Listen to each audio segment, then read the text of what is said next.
Shouldn't be too bad tonight. Shouldn't be too bad.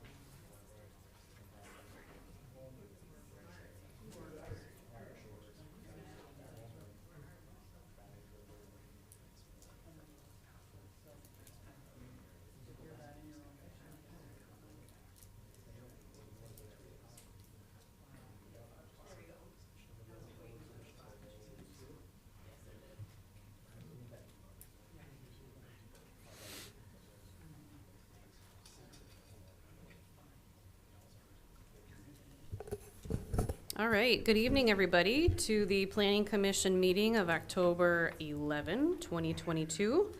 I need approval of minutes for the September 13, 2022 regular meeting. So moved. Support. All those in favor say aye. Aye. Opposed, same sign. Communications from the audience for items that are not listed as a public hearing on the agenda. Everything with an asterisk next to it will have an opportunity for the public to speak on. So if there's anything outside of those things, you can come to the mic at this time. Yes. State your name and address, and you have 5 minutes.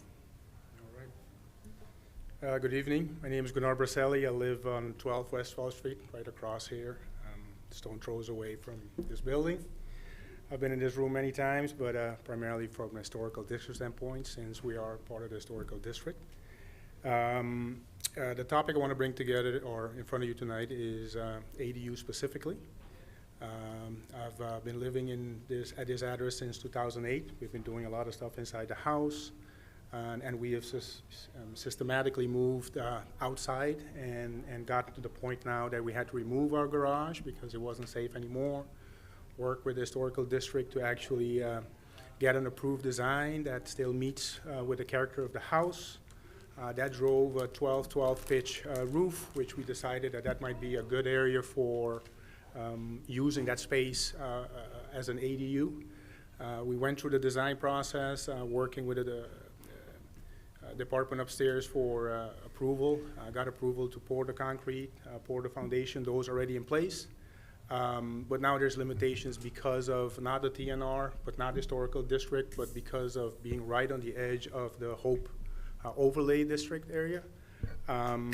So without getting into much more detail, that's pretty much what I would ask this commission to consider. Since we are at the edge, we are a strip. Those 2 blocks of 12th Street are probably the most controlled, and a lot of regulations on top of that strip because of TNR, historical district, and the Hope overlay, and I don't think they were all done with intention to obstruct homeowners from doing what applies to the house. So I would like to just for you guys to consider this in order to at least maybe remove that portion of the Hope overlay just for our area. I'm not asking for everything, but just for that strip that affects between River and Central. That's it. Thank you very much for your consideration. Thank you. Anyone else to speak on items that are not listed as a public hearing on the agenda? All right. Under new business, letter A, 54 East 8th Street, request for site plan approval for the redevelopment of the existing building into a mixed-use commercial and residential building. Applicant SVB and Reckley on behalf of Fusion Properties. Have the applicant come up first? Sure. Okay. Are they here? You can come forward at this time. I'm Dennis Reckley with SV Reckley Architects. What we're requesting is site plan approval. We've gone through the process of the workshops. We had one comment from the Jewel Tech on the west, and working with them to coordinate the stormwater runoff from the roof. He's had problems with his connection, and he just wants to make sure that the connection that we do, we coordinate with him. Other than that, we had positive results. We've met with the GDA. There is support for that from them to this. And I've met with the historical, the downtown historic district. And the only thing that they wanted to add was a couple of precast lintels above the windows to match what's theirs right now. What we're proposing is the renovation of the building, the second floor, and an additional third floor on the building to accommodate two front-to-back condominiums, rental units. It will have two retail spaces in the lower level, in the existing lower level, just like it is right now. And we're adding two garages to the back where there's a one-story addition. We'll be removing that and putting two single-stall garages in there. There was a comment and a question regarding in the notes how this would affect the neighbors. The addition will only go 4 feet further to the south. So in effect, there's no addition. We're completely within the limits of the setbacks because there are no setbacks. And we're still retaining the traffic flow, which will go through the alley. To the west where Jewel Tech is, we'll be removing the somewhat questionable stairway that goes up and building right next to his building, which is a 0 lot line, which we'll be doing. All right. Any Questions? additions to that, Steve? Sure, I can try to fill in some of the blanks for you guys. Okay. The addition itself, about 1,700 square feet total. So that's what really kicks it to you guys. Anything over 500 square feet in the central downtown kicks it to the Planning Commission for site plan approval. As Dennis mentioned, the small addition off the back, and then the third story addition, which is essentially just additional living space for the existing residential units that are out there. I did show you the picture while Dennis was talking of that alley, of that driveway. It's a little bit hard to tell here, but the building that we're talking about is right here. And the 4-foot extension out the back would essentially match that existing building that's kind of right there on the corner. So it'll look very similar to that. So the garage will line up with the properties to the east? Yeah. Correct. Yeah, Okay. well, there's kind of one property in between, but Okay. it'll line up with that building that's there, right there on the corner. And then you've got those elevation plans in your packet, and just a couple things to point out there. Dennis mentioned the window lintels that they're going to keep on that building and kind of character with the rest of the buildings on 8th Street. They don't need to do that in terms of UDO, but from the historic preservation standpoint, they were willing to put those back in. They are meeting the UDO requirements in terms of glazing and those sorts of things. And then I point out that third story, it's a little bit hard to tell on these plans, but it's actually stepped back on both ends.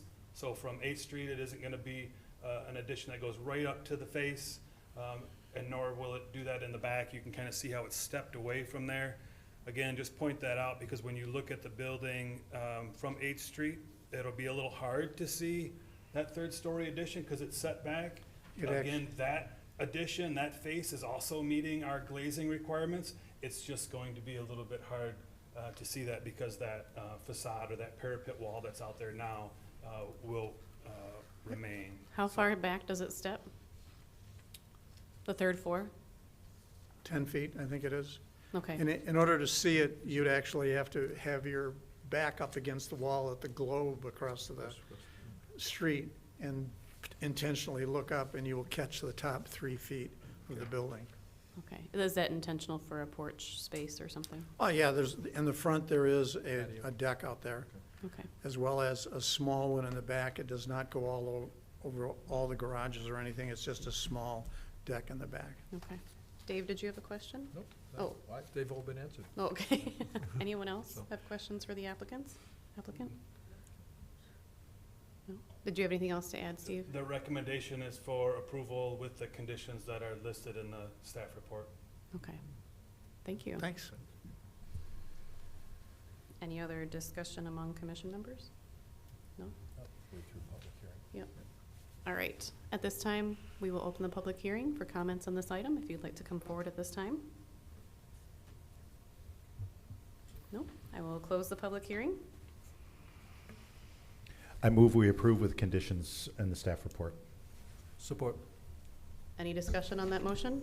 I've got a little bit if nobody else does. I just wanted to get that motion out on the floor. Okay. A great design. Thank you, by the way, for the step back on the third story. I think that's nice that it keeps that wonderful 8th Street look that I think is so valuable for the community, but it does add, looks like some valuable space here on the 3rd floor. Love the idea of that deck. I don't know if you get tenants, maybe they'll be taking reservations for tulip time parades up there. But great use of the space. I think this is a great design. Really excited about this project. Add some more floor space to the already existing unit. Mhm. Yep. All right. We do a roll call, Mallory? Yeah, if you want to, you can. Okay. No? All right. I know. So the motion is to approve Box, Yes. DeBlock, Yes. Raymond, Yes. Bosch, Yes. Genova, Yes.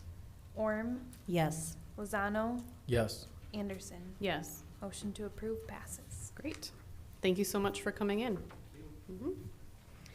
Next item on the agenda is 761 Waverly Road, request for site plan and special land use approval for a new fire station and equipment storage facility behind the station. City of Holland Department of Public Safety is the applicant. We're gonna let Is this, Matt- who's coming up here? Who gets to talk first? So, good evening, Commissioners. I'll talk, and if we have any technical Can you state your questions- name for the record? I'm sorry, my apologies. I'm usually on that side. My name is Matt Van Dyke, and I'm the Assistant City Manager here in the City of Holland. So the item that's before you is a new fire station at the corner of Waverly Road and 32nd Street, and that would include a storage facility. The existing fire station that's there on the corner was built in 1971, which by my math makes it 51 years old, so it's served the community for a long time. This commission probably understands more than many in the community the growth that's happened in the part of the city that is served by this station. LG is bringing 1,600 new employees on a daily basis into the community. The extensions and expansions of residential on 16th Street, 24th Street, that's going to serve an elderly population that will be really served by this station and will add to the use of the station. So this is needed. It's probably been a little bit overdue. 50 years is a long time for a building. And again, it expands the number of bays from 2 to 5. That accommodates not only additional personnel, but additional apparatus to serve the needs of the citizens of this community on into the future, no matter what those needs might be. So if something comes up in 20 years and we need to park an ambulance at the fire station, we'll have the ability and the room to do that. In addition to that, the fire service itself has changed since the buildings were built. As you may or may not know, we're working on Waverly here, but Holland Park will also be renovated. We didn't have female firefighters in the early 70s. We do now. So the shower facilities, the sleeping quarters were made for really a group of men. And that's not what we're gonna have moving forward, and I think that's great. So what we're doing is we're making the fire stations accommodate the needs of individuals. So individual bunk rooms, individual bathrooms, individual lockers, so that we can afford dignity and privacy to each of the fire station personnel that'll live and work in there. Because they work 40-hour shifts, so this becomes home for 2 days in a row for the fire staff. The other piece that's really important that I think needs to be brought up as part of this process, obviously it's not maybe what this body is designed to do, but what we're trying to do is we're trying to incorporate hot and cold zones. So when staff comes back from a fire, they can decontaminate themselves, their gear, before they actually get into the area that they're gonna live and eat and sleep. So a lot of things that are happening within this. You'll notice in the upper right-hand corner, we actually do reserve some space for a future training facility, should that happen. And then this station has a training room built into it for about 50 folks. So a lot of things are being built into the new stations moving forward, but we think what we've come up with the help of BRW Integrated and Holland Engineering, really accommodates future needs in the community for our fire staff, no matter what that may be. Just some notes, I think, as you look at the site plan that I think are great. The parking that's here was done with shift changes and staffing in mind, so we've kind of tried to incorporate some of that.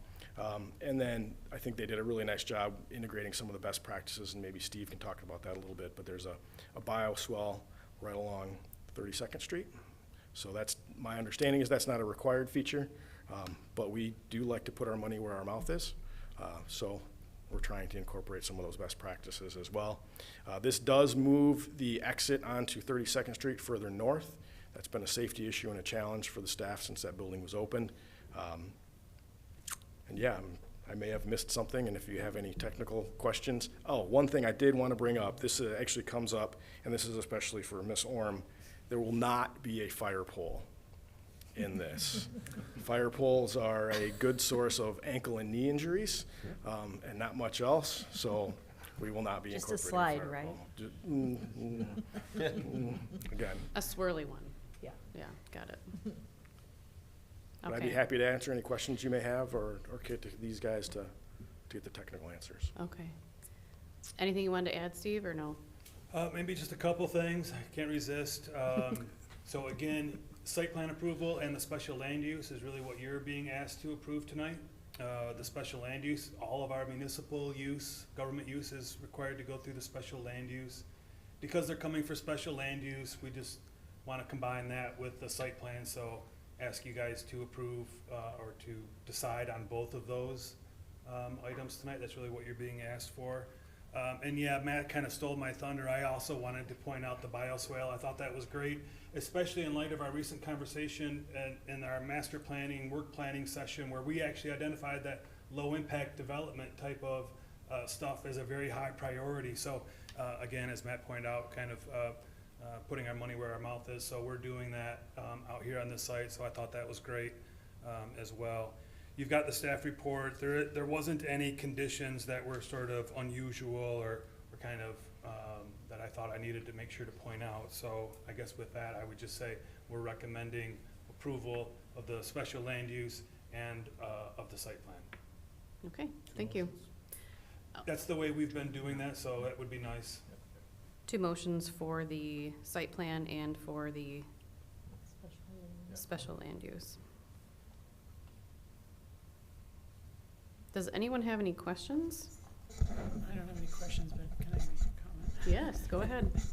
So this always seems like so anticlimactic. Like, we've been hearing about this for quite some time, and so I just wanted to thank you and the team and then Chief Messer and his team and all the work that went into creating this really unique and it's going to be an effective building. So exciting to see that we're at this point and we can move forward. Yeah, thank you. And Dan DeVister and David Wolfus have also been members of that team. I think we had a really good, again, I kind of outlined the team from the architectural and engineering side, and they've done a really nice job of how you bring this through the process to make sure that every single little detail gets included in these stations. So it's, we're excited. It's going to be a fun one. Good. Yeah. I want to piggyback on that as well. As Council Member Raymond said, members of City Council have been seeing this plan come together over several months, and the planning is truly incredible. The way that this is done. Mr. Van Dyke, and you said you started with how much space do you need for storage, how much space do you need for restrooms, how much space do you need for living quarters, how much space do you need for vehicles, and then kind of build it in pieces to determine what it is that you need, which in my mind is kind of the opposite of the way that you look at doing something like this, which is why they don't let me be part of this kind of planning process. But also the understanding that this is a place where our first responders not only work, but where they live, and that making sure that we've got a great environment so that they can do their jobs to the best of their ability. And then the other thing that I love about this process is the fact that you have to be here in order for as a representative of the City of Holland, have to come in front of members of the public to be able to get approval on a project that the city wants to do within its own city limits, I think is a great civics lesson for those people who are out there watching right now, and I know there are thousands of people watching this meeting right now. Realize that the city of Holland has to follow its own rules and its own processes, those same rules that we ask the public to do, the city has to do as well. And we're not looking for special permission, we're not looking to skirt anything or say, oh, that's a rule that doesn't apply to us. All of those same rules and all of those same processes apply to us. And I think that's a really, really important and valuable thing for people to know. So thank you for being here today. Yeah. Great. Any other comments or questions? This rendering looks amazing. Does anyone have a motion? Oh, I'm sorry. I'm so sorry. Yes, this requires a public hearing. So thanks for coming forward. At this time, I will open a public hearing if anyone from the public would like to speak on this. No? Okay, I will close the public hearing. I move we approve the special land use. Support. All those in favor say aye. Opposed? Same sign? No? And I move we approve the site plan with the recommendations from staff. Support. Oh, Jennifer got that one. Sorry. All those in favor say aye. Aye. Opposed, same sign. Oh, all right. Thank you very much. Next item on the new business. Letter C, proposed text amendment to the Airport Overlay District, Section 39-2.2 of the Unified Development Ordinance. Steve, is that you? That one is me. So, so speaking of Udo, as we've been talking about tonight, we've got Udo 6. We do have Udo 7. You're good, all right. We do have Udo 7 lining up, so I'm practicing my Roman numerals too. So again, the way we were going to kind of work through this tonight was just to kind of run through all of Udo, not necessarily, I guess, in unless you wanted to stop and do them individually like that, but I think we've been running through them all, and then you've just sort of discussed and voted on each individual one. Let's just do each individual one. Each individual Otherwise, I'm one. going to get confused. Yeah, All let's right. just do letter C and complete it and move on. Fair enough. Is that okay? That's fine. Okay. So the first one, the airport overlay changes. So you've seen this map before. This is a snapshot of our zoning map with the cross-hatched areas of the airport overlay zone. So there are 6 different areas in the airport overlay that you kind of see on the map there in that cross-hatched area. That's important because when you look at the airport overlay district, we have those same 6 areas, in these columns of all these different uses at the airport. And this table looks a little familiar. It's kind of how we do the rest of Udo with all of our use tables. Obviously, it's much smaller. There's fewer uses, of course, that are permitted in and around the airport. And then each of those columns, each of those area 1 through 6, have a range of different uses that are permitted. And you can see, areas 1 and 2, very few uses are permitted. Those are the areas that are essentially right on the ends of the runways. And again, we're talking about the existing runway as well as the future north-south runway. So these airport overlay zones encompass all of the airport's planning for what might happen. The other area that I want to point out is Area 5. Area 5, you look at the column there, and it looks like there's lots of uses that are permitted, and there certainly are, but in the footnotes there, I know it's a little bit hard to read on this one too. In Area 5, you can't have anything out of the ground if you're within 500 feet of one of the runways. Again, the existing or the future runway. And then beyond that, for every 7 feet you're further away, you get to come out of the ground 1 foot. I guess I just make sure to make that point because Area 5, you look at it and you say, oh, there's lots of permitted uses in there. But if you're, let's say, 500 feet away from one of the runways, you can't even come out of the ground. So that's a little bit of how this, this chart works. What we are proposing, some amendments to the airport overlay district, and the meat of it is really in that paragraph 4 there, the airport overlay district zone rules would not apply to a property with an approved site plan if you met the underlying zoning requirements and that the airport had signed off on the use prior.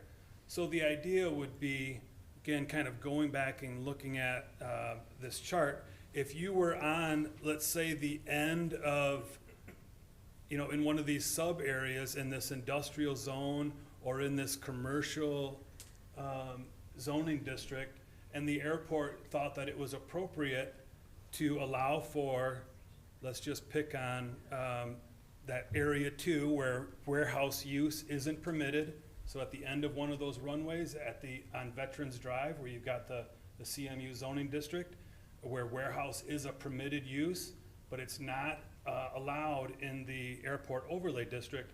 If the airport were to sign off on that and say, yeah, we believe that is okay and that would comply with and not be inconsistent with our airport approach plan, then that person could apply for approval through the city for that use. It could also apply in situations of building height. So you can see there are some limitations in the maximum structure height. Again, picking on area 2, maybe in that CMU zoning district where we allow for a 50-foot tall building, the airport only allows for 40. If there was a situation where they would sign off, and again, they still have to meet all of our requirements, that these amendments would allow for that process. So they wouldn't have to go through some sort of Board of Appeals process or something. They would be meeting all of the city requirements if the airport were to sign off on that. Does that make sense? That's what the airport overlay amendments are for. So All right. just for clarification on that, Steve, so essentially what section 4 is saying, the overlay district zone rules apply unless the airport authority says, no, we don't think it's a big deal. That's right. Okay. And then we would simply apply all of our regular standards that we apply to everybody else. And you can see, I know what the map is. I mean, you can see there are areas, that we might see development on Lincoln at the end of this cone where, it might make sense even though it's in that airport overlay area where we could see some development occur. And again, I'm kind of picking on that runway because it's not there, right? But the airport has to essentially treat it that way, and that's the way our zoning is written, so that the airport's plan and the zoning plans all work together. All right. The airport has seen this. They have, don't want to say they've recommended approval of it, but they are certainly in concert with us, and those amendments were drafted by the city attorney. And they would have to they would be the ones that would make that it's not a problem determination anyway. So even if they said, we're not interested in this being there, all they would have to do is say, no. Yeah, so they still get a say in this process for each one of these individually, and so rather than it being a blanket prohibition, it's throwing in that extra check for the airport to be able to look at what they're actually doing and where they think there may be an actual problem. Right. And at the same time, I think it allows for some flexibility for areas where maybe something makes sense to allow for something besides just this blanket overlay. All right. Any other questions from commission members? I have one last one. Do you know if other airports have this same kind of, other communities or zoning ordinances that have an airport overlay in it, have this kind of an out in them as well? I'm guessing we're not plowing a new field here. Yeah, I don't think we're necessarily plowing the new field. When we did meet with the airport, I think it was the consultant that they used had provided some language. I think it was from Fort Wayne, had some, I guess I'll say similar. It was much lengthier than this, but in similar vein of allowing a little bit of flexibility. I think in most scenarios, airports typically own these object-free zones, these runway protection zones, and so you don't have a lot of this. But to answer the question, yeah, we did find that there was some similar airports, and we used kind of I think it was Fort Wayne as a model for these changes. Yeah, and just for the viewing public, on this map, the dark green is owned by the airport, correct? Almost all of it. Almost all of the dark green is owned by the airport. The north-south runway, and when you were pointing out the area along Veterans Drive there, that runway does not exist.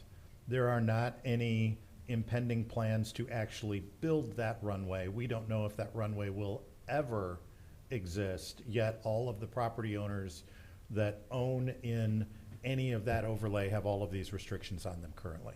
And there isn't anything they can do about it, or anything we or the airport can do about it under the current ordinance. That's correct. And the way that the Zoning Enabling Act works is we're required to incorporate these airport plans in our zoning so that everybody knows of these sorts of things. So you're right, it's not there, it may never be there, but right now it's in their plans, so we have to recognize those. We got to recognize it, and this is one way to be able to build in some flexibility for somebody who may be an outlier, literally, on one of those zones. Okay, I just wanted to be really clear, because far be it from me to tell the airport authority how to run an airport, and so I like the idea that they're the ones that are ultimately making that decision. But yeah, if they're good with it, all right, thank you. Any other questions or comments from commission members? No? This does require a public hearing.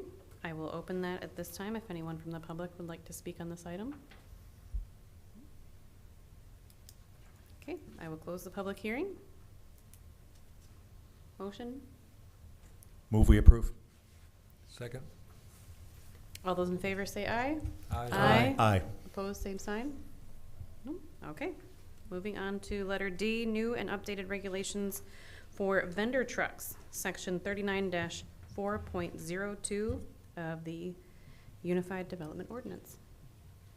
Thank you. So vendor trucks, and Tricia is still here, so I know she is kind of working on some amendments that will coincide with these, with the general ordinance, but in the UDO, the idea was to make some amendments to the vendor truck section that would allow for a little bit more permitted uses out there. You see there in section 3A, permitted on private property for special event lasting no more than 24 hours, maximum of 6. I think the example that we used was maybe there would be a party at somebody's office or work or something where they wanted to have some sort of recognition or something. And then in item C, I think just recognizing that there's already some of our internal groups that have a process to approve the vendor truck use out there. So again, not major amendments, but we did separate this one out because we thought it was a little bit more than just a correction. All right. Any questions, comments? Yes? Okay. Yep. Has this gone past PSD? Principal Shopping District folks, you haven't seen it at PSD? Yeah, Tricia's saying yes, it did, and they were. PSD and DDA both approved it. We have Tricia, can you come forward to answer the question, please? Tricia, did these come before PSD or DDA? Yes.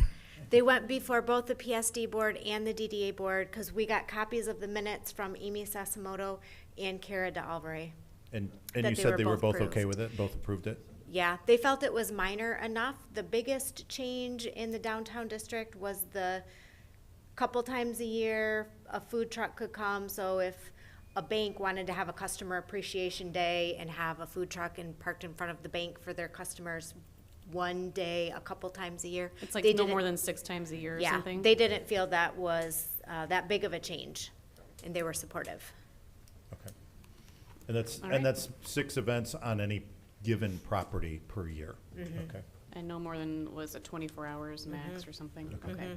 Yeah, that was my biggest concern, is I didn't want this to be an unfair competition against our downtown business owners that are already in the business of selling food and beverages down there. We have a food truck, everyone, why not, share the wealth. For our anniversary party, that's what we're planning on doing. I mean, we want to make it a big fun time, but for less than 24 hours. Yeah. Only one day. Yeah, that, and I like that limitation. I'm old enough and have been around long enough to remember a hot dog cart. Yeah. And that was an issue years ago, and I just didn't want that to come back up again. So, all right, great, thank you. Any other questions from commission members? I just have a quick one. Yeah. Should you recuse yourself on this one? Recusal? Just because I was thinking about financial benefit from We don't have a food truck. Oh, I thought you said you did. No. I said They're we going don't. to have one. Oh, okay. No, Well, we do not have a food sorry, truck. I thought I Jeff, do you have understood your, what I'm said. sorry, do you have your mic on? We do not have a food truck. Okay. Just For the for record. clarification, they could have a food truck now under the current regulations, the way they stand. Any restaurant that has an outdoor cafe that has room to physically park a food truck inside of their outdoor cafe is today allowed to have a food truck for an unlimited amount of time. Got it. So if they wanted to have a food truck now, they could. We have a couple businesses downtown that do that now. Lemon Jello's does occasionally. They have permission from the design review board to do that. Parrots has permission, and our brewing.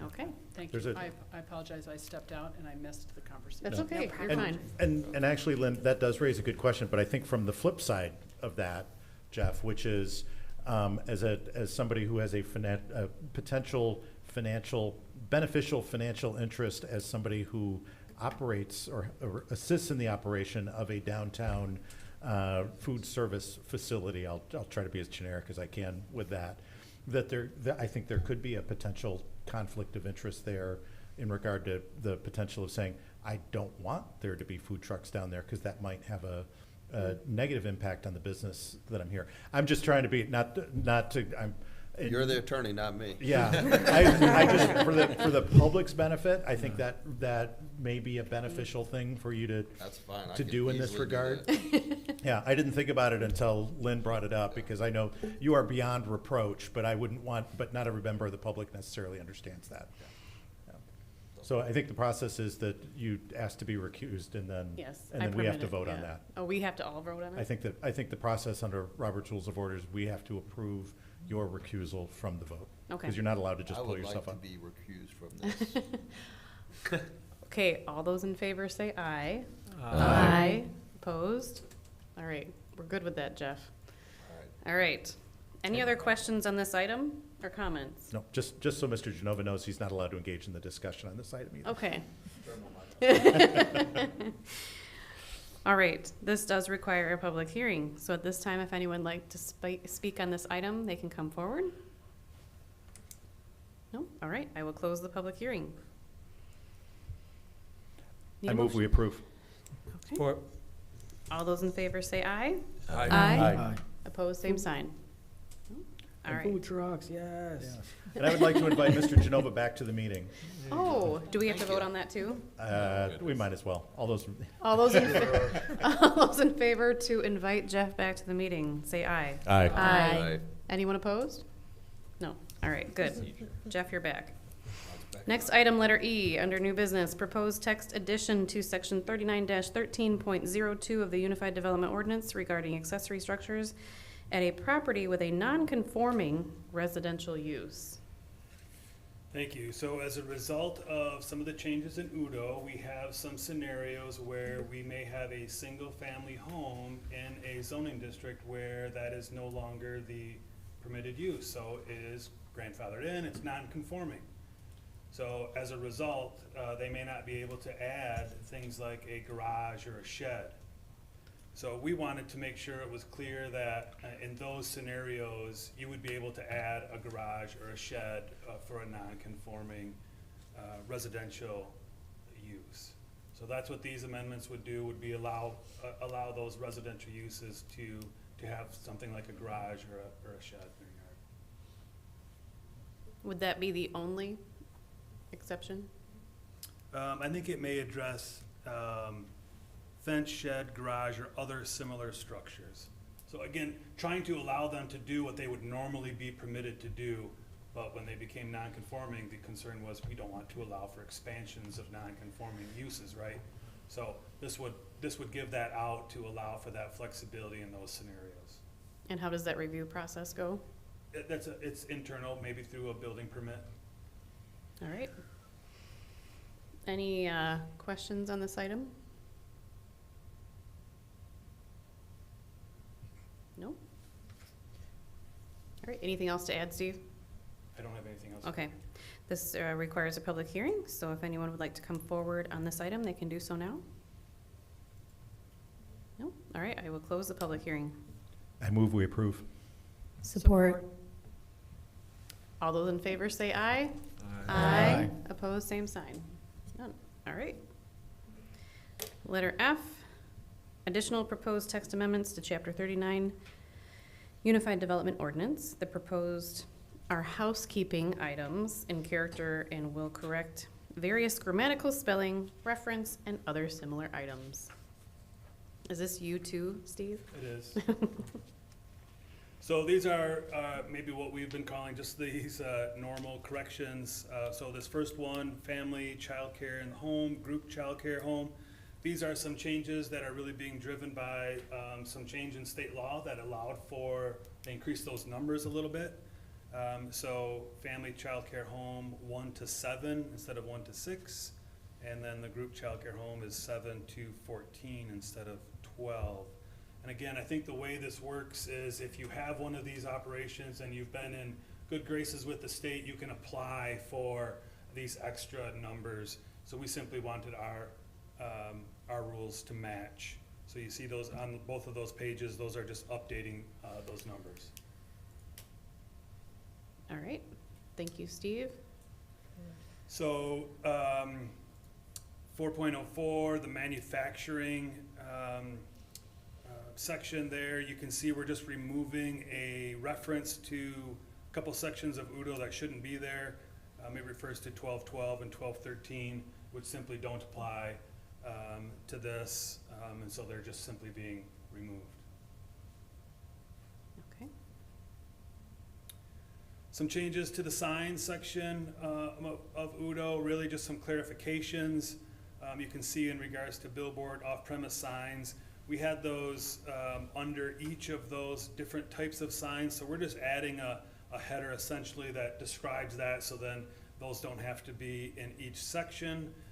And then on the next page, an addition for clarification to make sure that if you're gonna have something in the right of way, that has to have permission of the approving authority, and then some re-lettering as a result. Elevated bridges. So this is an amendment that would allow for basically a catwalk type system at the LG property, I think is the example I used, that would allow for the catwalk to cross over a property line. So it just simply wouldn't require setbacks. I tried to put the site plan in here. I don't know if this helps or not, but you can see the large existing building at LG along with all of the areas in the crosshatched are those additions, and you can see there's a couple of these little catwalk areas that they have planned. There's actually a property line that runs right through here as a result of their Renaissance zone. So this simply would permit that to occur.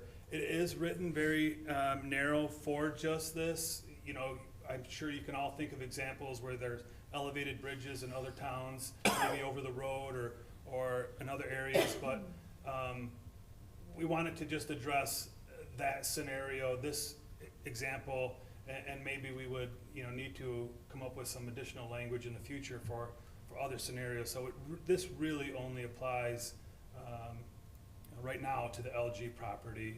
Anybody else, of course, it would apply in the same scenario, but I guess I just explained that it was written very narrowly on purpose. I guess the only question I had, because it is very specific, saying HVAC equipment only. So we do want to be that specific. If LG says we have to put in another utility under there, that wouldn't be allowed anymore. So I just want to make sure that that specific is going to be okay. Yeah, I think we were trying to, you know, make sure it was written so it was for equipment, and then it could allow for the pedestrian access, but it was for, you know, the equipment corridor, if you will.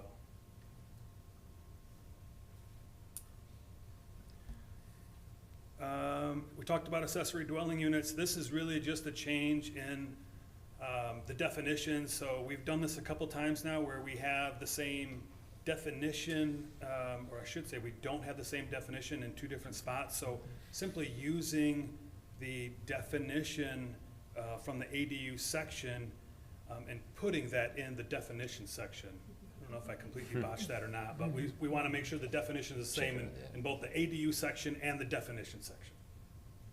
Yep. That is it. All right, thank you, and Sorry. I will allow Tricia Dreyer to come to the microphone. Thank you. Can you go back to childcare? Does that say 1 to 7 and then 8 to 14? Or 7 to 14? 7 to 14. Can we make it 1 to 7 and 8 to 14? Yes, please. I caught that too. It's like, wait. Something didn't sound quite right. But before it gets approved here and then goes to council and then we're Back, amok. yeah. And we have Roman numeral 8. And we're sure those, And that would coincide with what the state has too? Yes. Okay, would be the 8 to 14, okay. makes more sense. Yes, it does. All right, you're good? I'm good. All right, any questions on those? No, besides the change from 7 to 8? Okay, this requires a public hearing as well. I will open that at this time if anyone would like to come forward about letter F. No? All right, I will close the public hearing. Move to approve as amended. Support. All those in favor say aye. Aye. Opposed, same sign. None. All right. Letter G, work plan fiscal year 2023. All right, so my favorite spreadsheet, I know you guys like it too. So I volunteered after our last meeting to kind of try to put together, what we talked about in this priority list for our work plan for the year. And after going through that, I came up with this chart, with this spreadsheet. So what you see is each of those categories, public services, social services, transportation, et cetera, are put in numerical order for how they were ranked from you guys through the survey. And then I highlighted the ones that I thought were the priority based on really how you voted. There were some that obviously aren't in numerical order. For instance, in transportation, I still highlighted the advocating for increased bus service, even though it's down the list a little bit, because there were a few people that had put that as their number one. So I guess I wanted to recognize that. So that's why there is a couple out of order. But my thought was, for our work plan, I thought we could still use the whole chart, and then I just highlighted those items, because I guess, to be honest, I liked seeing all of them, and as we might have opportunities to pick off things during the year, to still be able to do that, but then still show our priorities. So that is what I attempted to do there. So those yellow items are what I was thinking were your priorities for the year, but rather than just list those, 10 or 12 things, I showed the whole chart again. So if that's all right, I guess I'm just looking for some sort of approval from you guys to say, yeah, this is our work plan for the year. I think that it's a good idea to leave those other things on there, because then we can look forward to that as well, and we can see that as a potential priority in the future. And it's something that we've discussed before anyway, so we want to keep track of that. I think that's good. Thanks for putting that together, Steve. All right, and then we will use this for the joint meeting that's coming up. So we'll bring our priorities, and everybody else will have their priorities. So this will be something that you get to see again, of course. Great.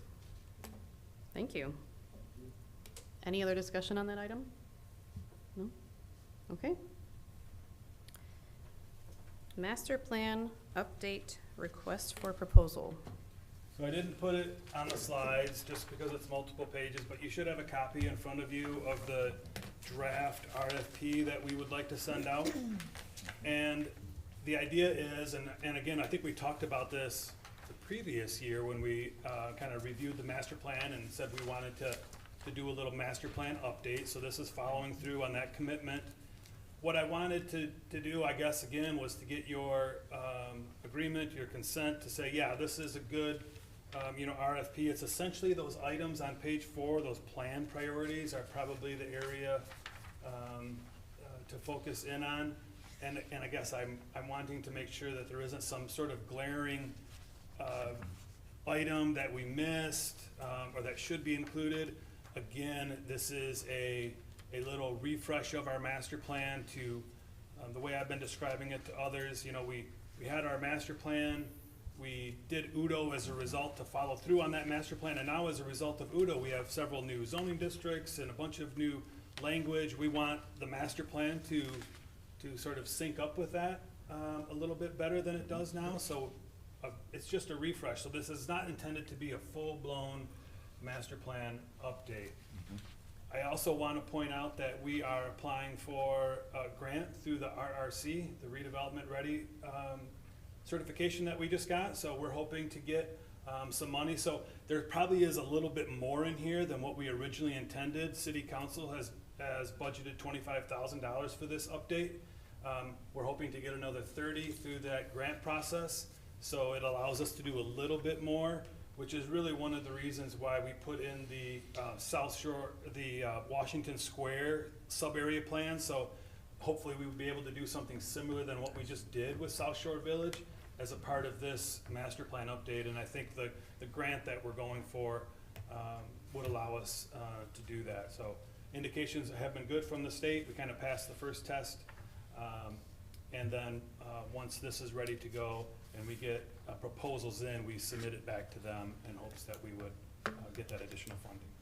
So I'm asking for your approval of this language tonight so we could send this out. I actually had a question about the language in that Washington Square Business Improvement District. I'm confused as to how it's funded, if it's a separate project or done during the master plan. How is that? It would be done during this master plan update. But as a separate report, is that what you mean? Right. Okay. So that's still not, because if the plan is, so it's just that sentence that's unclear to me. The plan will include a sub-area plan. No, this either can be done as a separate project or may be done during the master plan, but you just said it will be done during the master plan. So what's the difference between, and I'm not, people are probably reading this who do this work all the time and they're like, yeah, I get what that means. Yeah. So if it's just my misunderstanding of it, it's fine to leave it. Yeah, we could certainly work on cleaning that up. I mean, the intention was, I guess, to allow somebody to do it, depending on maybe how they wanted to bid the project, either as part of the master plan, or if they literally wanted to separate it out and have a separate process. Yeah. But I guess I'm still envisioning that it's happening as part of the master plan update. Okay. Yep, I understand. Nope, I understand now. So the South Shore area was done as a separate thing? Yeah. Yeah. So it's kind of like that? Or in conjunction with? Yeah, again, sort of leaving it a little bit of flexibility to the contractors to allow them to, Okay. a little more flexibility you give them, a little bit typically better prices that you get. So Also, are you saying that if we didn't get the expected amount, that one would fall to the wayside? probably, Okay.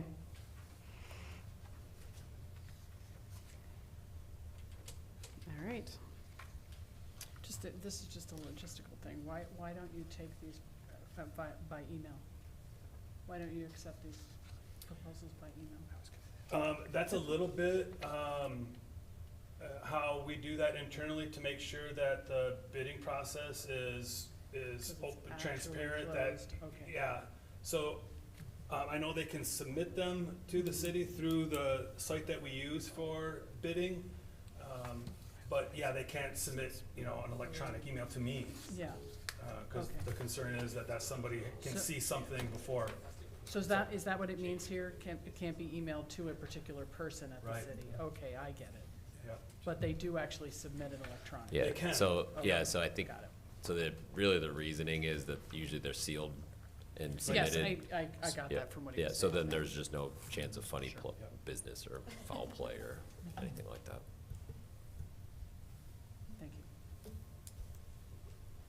Thank you. Do we need a motion? I Or move, just a recommendation, or what do you need? I guess I was asking for an approval of it. I move we approve the recommendation of staff. Support. All those in favor say aye. Aye. Aye. Opposed, same sign. All right. Move forward with it, Steve. All right, thank you. Yes. Communications and petitions, scheduling of public hearings. So we do have 5 public hearings next month. I don't know if you want me to run through those, but we'll be They're busy. already pre-scheduled, correct? And they will be notified or noticed? Okay. Yep. No communications from commission members? No? All right. Communications from staff? The only thing I'll add is that we had an offer, the mayor knows this better than I do, but somebody was willing to cater a meal for you. What? And we are coordinating that for your December meeting. So For when? I can give a little background on this, Steve, if you want to. There's a group out of Grand Valley State University of art students and others who had the opportunity to go into the JDY plant and do molds of some of the things that are in that plant and create dishes, I believe, and other objects of art out of that. They have completed those, and they wanted to share what they have produced. And one of the things that they suggested is that they serve Planning Commission a meal on those dishes. And so I passed that along to Steve of like, I don't want to organize this, but I think that's what we have staff for. So obviously you guys have been in contact, and they're planning on putting that together. It's gonna be a catered thing. I don't know the details of the meal itself. That's where I passed it off. Mallory gets all the credit, so, but we've got it set up for the December meeting. Yes, and if you have any allergies or anything, food restrictions, just send me an email and I'll pass it along to them. So I wasn't sure since we only usually do snacks, but Okay. And that's the date of December 8th. Did you say that? December 13th 13th. Oh, the is 13th. December meeting, I believe. Okay. So don't miss that one. Don't miss that one. Got it. All right. Motion for adjournment? So moved. Support? Everybody say goodbye. Bye. Goodbye. Anybody opposed?